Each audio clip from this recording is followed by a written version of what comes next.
Fasal ini sedikit agak panjang dibanding dengan fasal sebelumnya. Fasal pertama sampai kepada fasal yang ketujuh.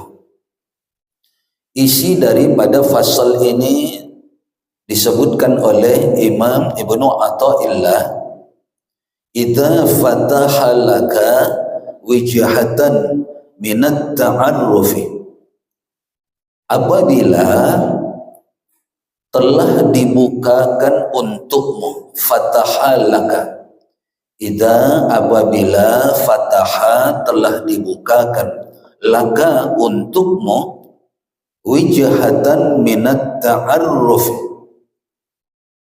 sesuatu yang berkenaan dengan ma'rifat.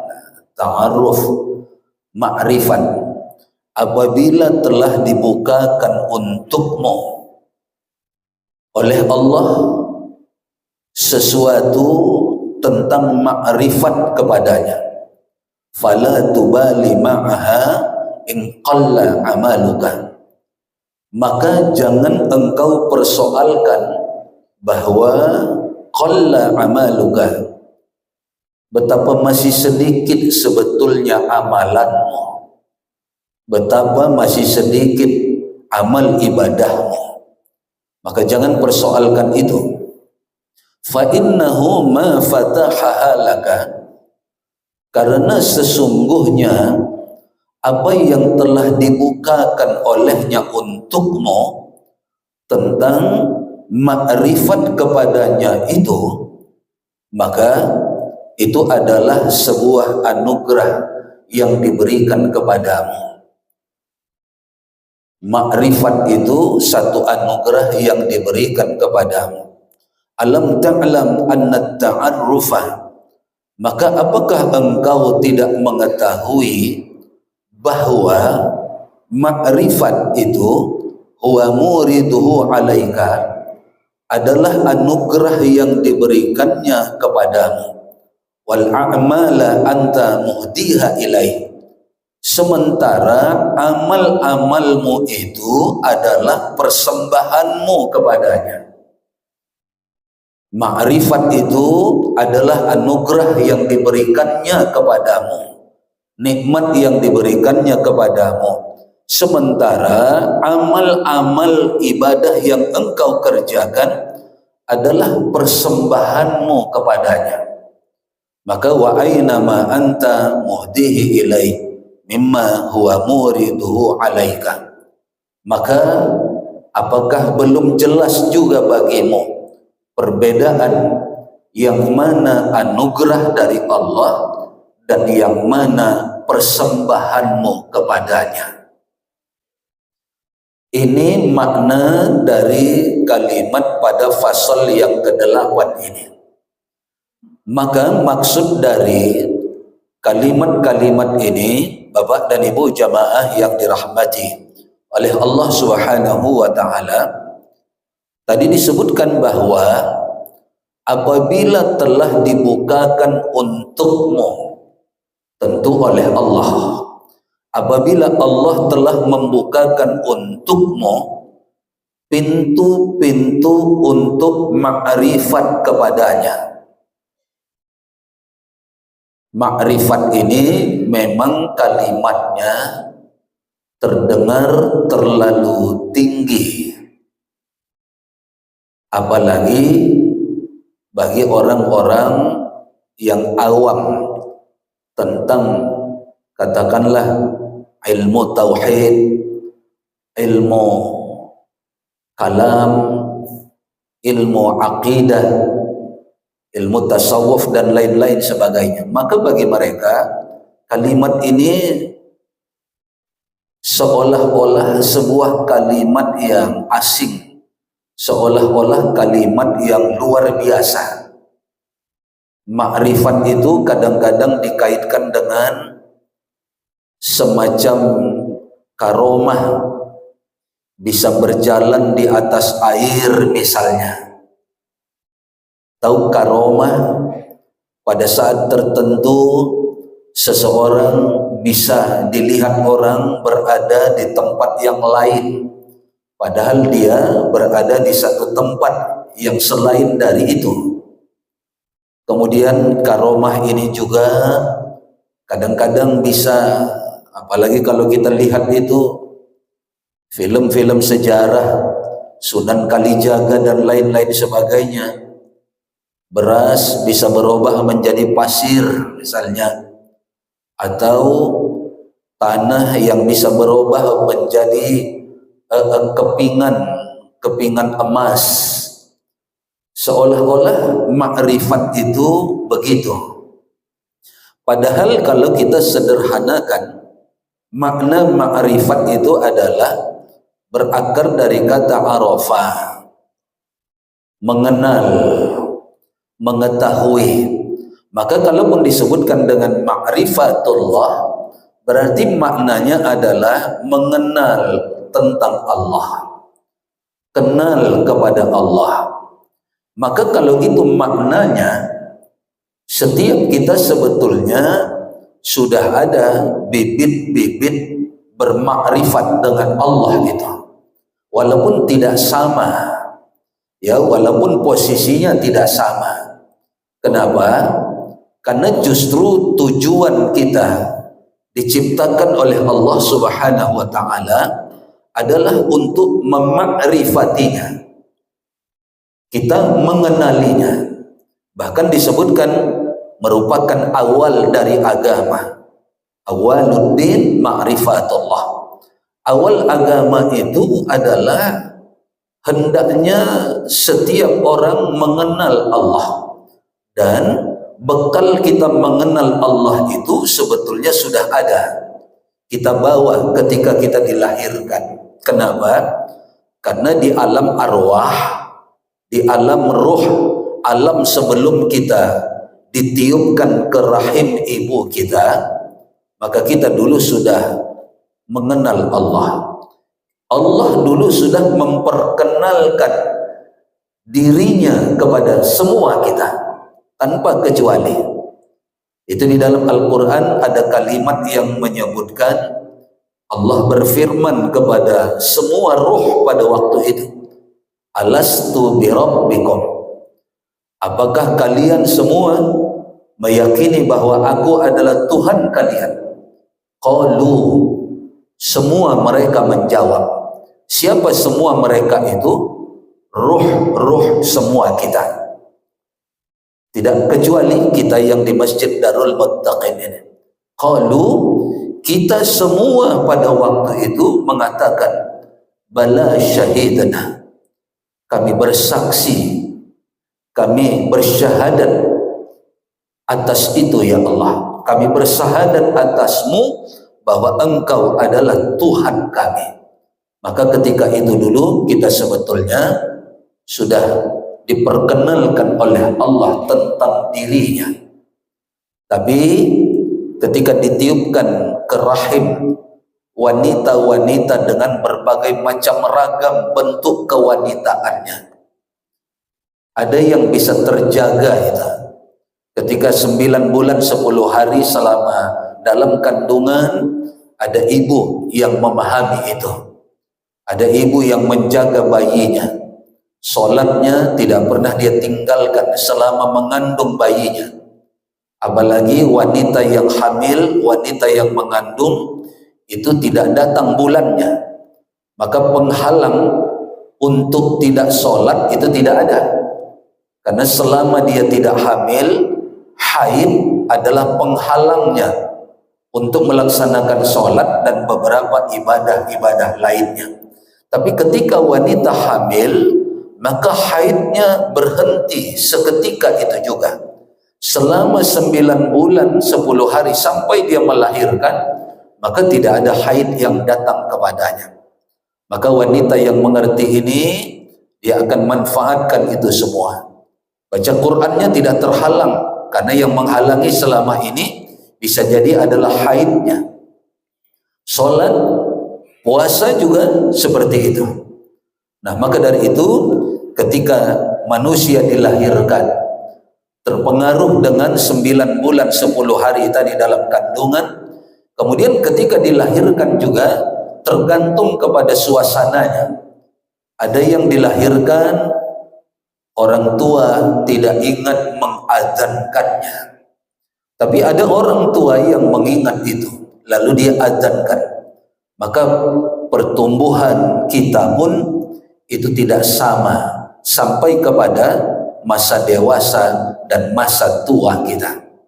Nah, oleh karena itu, kalimat ma'rifat saya coba menyederhanakannya kepada kita, supaya kita jangan merasa asing dengan kalimat ini, supaya kita jangan merasa alergi bahwa ini bukan kalimat untuk kita, karena seolah-olah ini miliknya para sahabat, ini miliknya para wali-wali Allah, ini miliknya para ulama, ini bukan milik orang awam, ini bukan milik orang yang kebanyakan orang. Misalnya kita mau sederhanakan bahwa makna makrifat itu memang ada makamnya yang tertinggi, tapi ada makam yang paling rendah.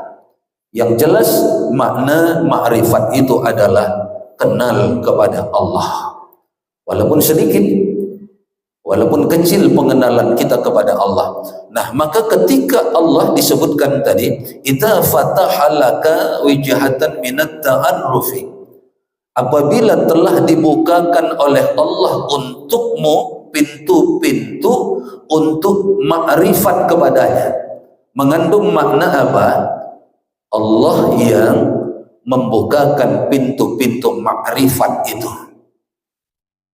Bisa jadi kita merasa, tadi disebutkan in qalla amaluka, ada kita yang masih mempersoalkan, oh amalku belum seberapa, mustahil makrifat. Nah, ini yang dimaksud tuh. Ada orang, ibadahku belum ada apa-apanya, maka mustahil aku makrifat. Maka di sini dinyatakan, kalau Allah sudah membukakan pintu makrifat itu kepadamu, maka jangan engkau persoalkan bahwa amal ibadahmu itu qalil, sedikit sekali. Amal-amalmu belum seberapa, sehingga kadang membuat seseorang tidak yakin kalau Allah sudah menanamkan ilmu makrifat itu kepadanya walaupun kecil. Misalnya lewat zikir kita setelah sholat, itu ada kalimat yang terus kita baca, Allahumma antas salam wa minkas salam wa ilaika ya'udus salam fahayyina rabbana bis salam wa adkhilna al jannata darus salam tabarakta rabbana wa ta'alaita ya dzal jalali wal ikram. Jika kalimat ini dipahami dengan baik, maka ada makrifat di sana. Hanya kadang masalahnya banyak orang tidak mau memahami isi kandungan kalimat ini. Banyak yang terpaku hanya mengatakannya saja. Banyak yang mentargetkan cukup mengucapkannya saja. Padahal jika dia dipahami dengan baik, maka ada makrifat di sana. Bukankah yang kita katakan ketika itu, Allahumma, ya Allah, antas salam, anta, engkaulah, as-salam, yang maha menyelamatkan. Ya Allah, engkaulah yang maha menyelamatkan. Nah, kalau Allah bukakan pintu makrifat itu kepada seseorang, lewat kalimat ini pun dia sudah bisa mengenal Allah dengan baik, bahwa yang melindungi itu, yang menyelamatkan itu adalah Allah Subhanahu wa ta'ala. Maka orang yang meyakini ini, tidak ada perlu jimat-jimat sama dia, Pak. Tidak ada perlu jimat-jimat itu sama dia. Ini kadang-kadang supaya berani ceramah di depan orang pakai jimat, supaya enggak bergegar di depan orang pakai jimat. Awas itu, supaya kelihatan segala macamlah kelihatannya di depan orang, pakai jimat. Tidak, itu semua anugerah dari Allah. Jangan sampai gara-gara jimat tadi keyakinannya pandai bicara itu karena jimat. Sampai-sampai, nah, sama saya ada yang minta amalan, Ustaz, apa amalannya supaya kita lancar bicara, Ustaz? Karena kalau kadang sudah disuruh bicara, wajah pun pucat, Ustaz. Keringat pun mulai muncul menetes, jantung pun berdebar-debar, Ustaz, kata dia. Yakini saja Allahumma antas salam. Allah yang maha melindungi, Allah yang maha menyelamatkan. Wa minkas salam, dari Allah datangnya keselamatan itu. Dari engkau ya Allah datangnya perlindungan dan keselamatan itu. Wa ilaika ya'udus salam, dan kepadamu ya Allah kembali bermuaranya segala perlindungan dan keselamatan. Fahayyina rabbana bisalam, di dunia itu ya Allah jadikanlah hidup hamba senantiasa dalam perlindungan dan keselamatan. Di akhirat, wa adkhilnal jannata darussalam, masukkan kami nanti, masukkan hamba nanti kepada surgamu, darussalam, ke negeri yang maha penuh dengan keselamatan-keselamatan. Itulah akhirat, itulah surga. Kalimat ini kalau direnungkan pelan-pelan akan muncul makrifat di sana. Apalagi kalau Allah yang membukakan itu kepada seseorang, maka jangan ada yang kita mengatakan amalku belum seberapa, maka belum saatnya aku sampai kepada makrifat. Amal ibadahku belum ada apa-apanya.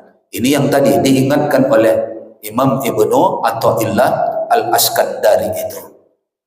Nah, maka dari itu Bapak dan Ibu jamaah yang dirahmati oleh Allah Subhanahu wa taala, masih kita ingat bahwa ketika kita membahas mengaji kitab Al-Khusyu'u fi Shalah yang lalu, bahwa dari sekian banyak hal-hal yang dapat mengundang datangnya kekhusyuan dan menghilangkan yang namanya kelalaian, maka satu di antaranya, dan itu yang pertama, itu yang utama, kekhusyuan itu akan datang bagi orang yang ma'rifatullah, orang yang mengenal Allah. Kenapa? Karena di dalam sholat kita hanya berhubungan dengan Allah, maka kita perlu mengenalnya. Kita tidak perlu mengenal yang lain karena tidak ada urusan dengan yang lain. Kita tidak perlu mengenal presiden karena dalam sholat tidak ada hubungan dengan presiden. Kita tidak perlu mengenal gubernur, wali kota, bupati. Kenapa? Karena di dalam sholat tidak ada hubungannya dengan mereka. Kita tidak perlu mengenal yang lain-lain karena memang dalam urusan sholat kita tidak perlu dan tidak ada hubungan kita dengan mereka. Hubungan kita dalam sholat adalah hubungan seorang hamba dengan Tuhannya, kita dengan Allah Subhanahu wa ta'ala. Maka dalam hubungan itu yang terjalin selama kita sholat, diperlukanlah si hamba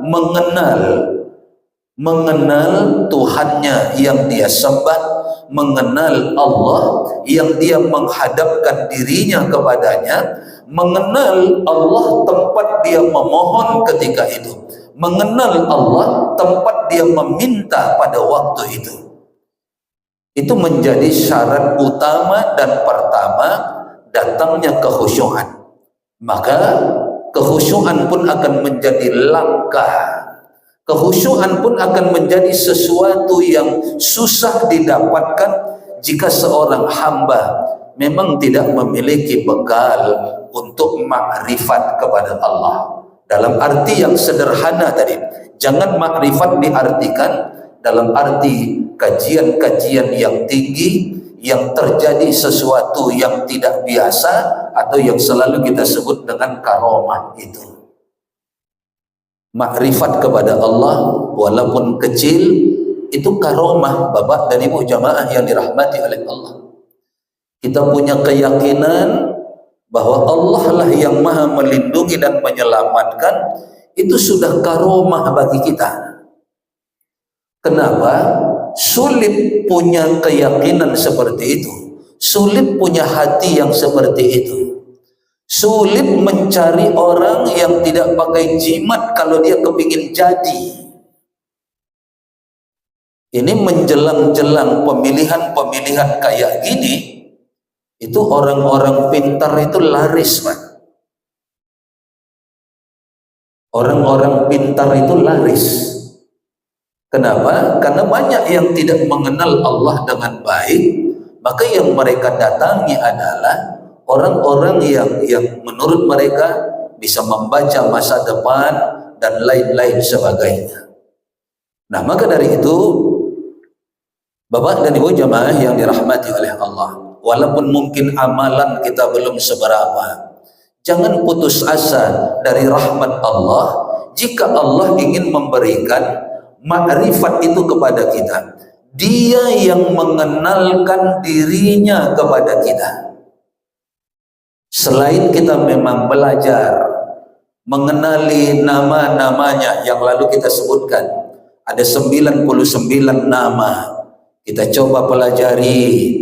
Kemudian ada 20 sifat wajibnya, ada 20 sifat mustahilnya, ada 1 sifat jaiznya.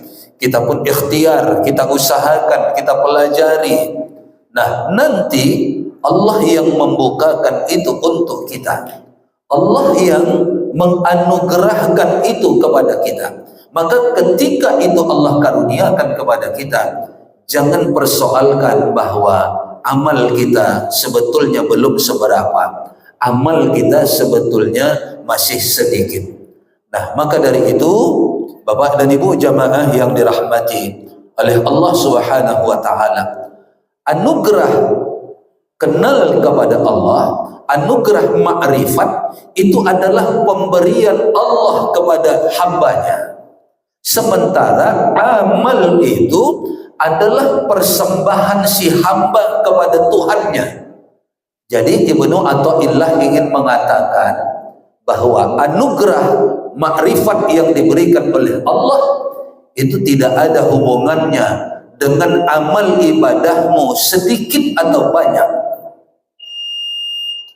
Itu yang ingin ditegaskan oleh Ibnu Athaillah di sini, bahwa anugerah rezeki yang Allah berikan dalam bentuk makrifat kepadanya walaupun sedikit, maka itu tidak ada hubungannya dengan amal ibadah yang dikerjakan, itu sedikit atau banyak.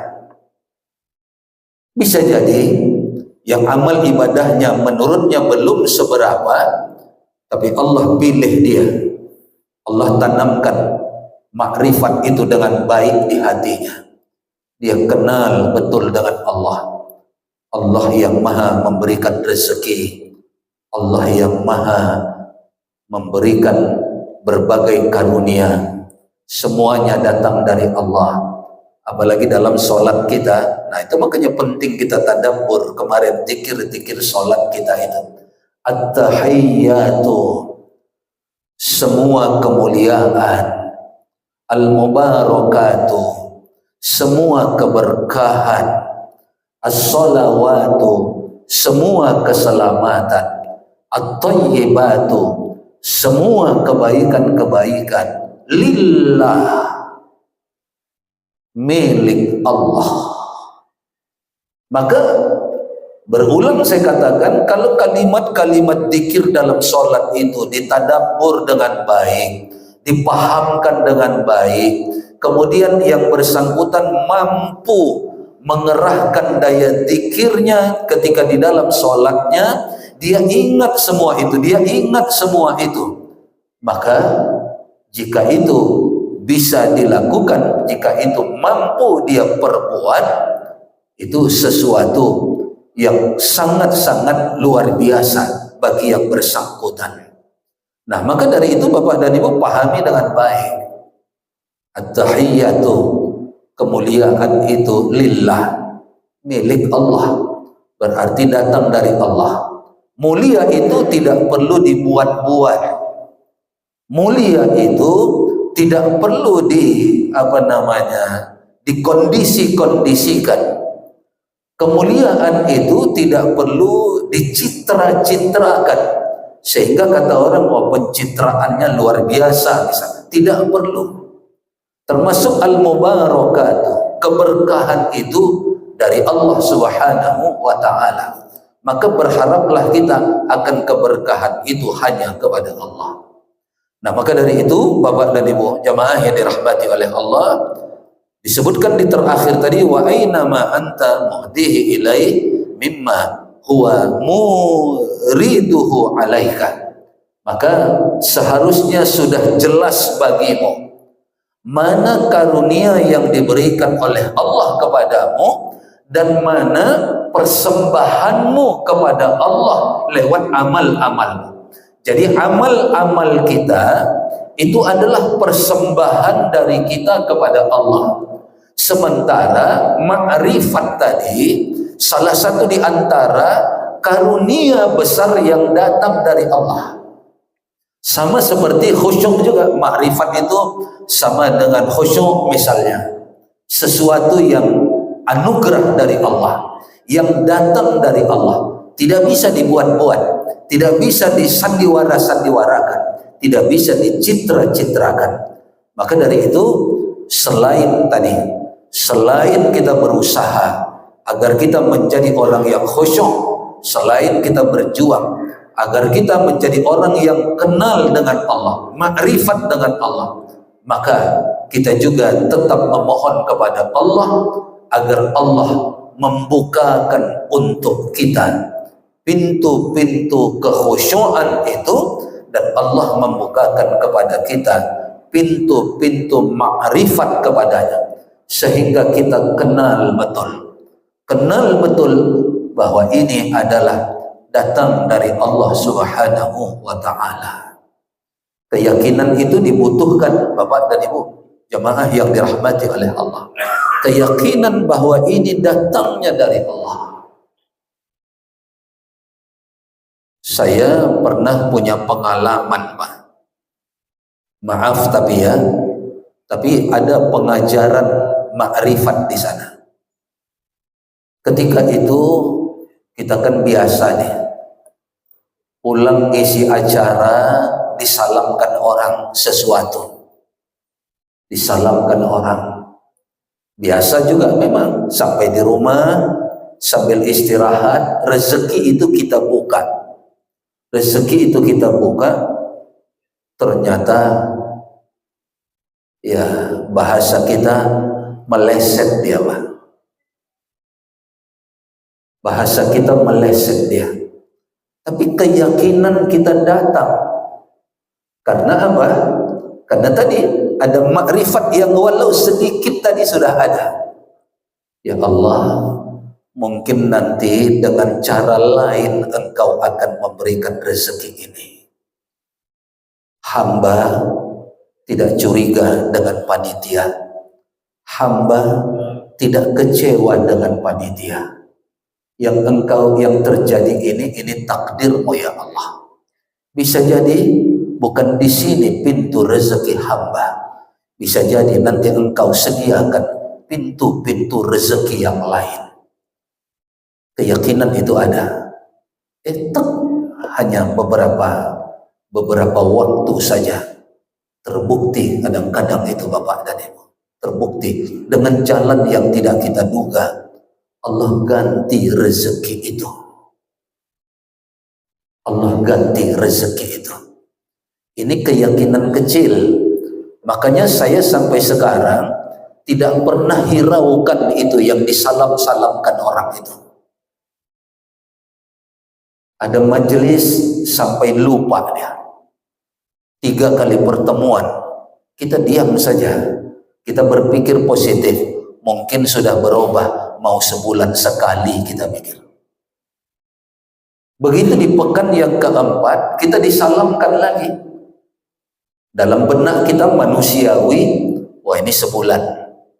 Ternyata kita buka untuk 1 kali pertemuan juga rupanya. Berarti yang 3 kali kemarin di mana? Keyakinan tadi datang, ya Allah, mungkin rezeki hamba tidak lewat mereka. Mungkin akan engkau berikan lewat pintu-pintu yang lain. Karena rezeki itu engkau yang menganugerahkan, ya Allah. Maka terjadi juga. Maka tidak pernah kita persoalkan itu, Bapak dan Ibu jamaah yang dirahmati oleh Allah. Nah, oleh karena itu, mari kita pelan-pelan mengakhiri materi kuliah subuh kita pada hari ini. Kita simpulkan bahwa menurut Ibnu Athaillah Al-Askandari, apabila Allah ingin membukakan pintu ma'rifatnya kepada kita, itu artinya dia yang mengenalkan tentang dirinya kepada kita, baik itu yang terkandung dalam nama-namanya maupun yang terkandung dalam sifat-sifatnya, maka itu anugerah yang tertinggi bagi kita dibandingkan dengan anugerah apapun, karena dia merupakan awal dari agama dan dia merupakan salah satu tujuan kenapa Allah menciptakan kita. Maka ketika itu datang, pemahaman itu ada, jangan persoalkan apakah amalan kita sudah banyakkah ataukah amalan kita masih sedikitkah. Sehingga kadang-kadang orang awam kayak kita kayaknya tidak yakin akan makrifat kepada Allah. Kayaknya orang awam kayak kita yang amalnya belum banyak, yang amalnya masih sedikit, kayaknya sulit untuk makrifat kepada Allah, sulit untuk khusyuk kepada Allah. Maka itu yang diingatkan oleh Ibnu Athaillah, jangan engkau berpikir yang seperti itu. Kenapa? Tadi, karena antara anugerah makrifat, antara anugerah kehusyukan itu tidak ada hubungan dengan amalan-amalan yang kita kerjakan. Karena apa? Karena amalan yang kita kerjakan itu adalah bentuk pengabdian kita kepada Allah, sementara anugerah makrifat, anugerah mengenali Allah, anugerah bisa khusyuk di dalam sholat, itu adalah anugerah tersendiri yang dianugerahkan oleh Allah kepada kita, dan Allah pilih kita bisa mendapatkan hal tersebut. Maka bagi kita, dua-duanya kita ikhtiarkan. Berikhtiar dengan mempelajarinya supaya dapat kita miliki, dan yang kedua, berikhtiar terus memohon kepada Allah agar kita dijadikan orang yang benar-benar makrifat kepada Allah. Doa kita, di situ dia isinya. Yang terakhir,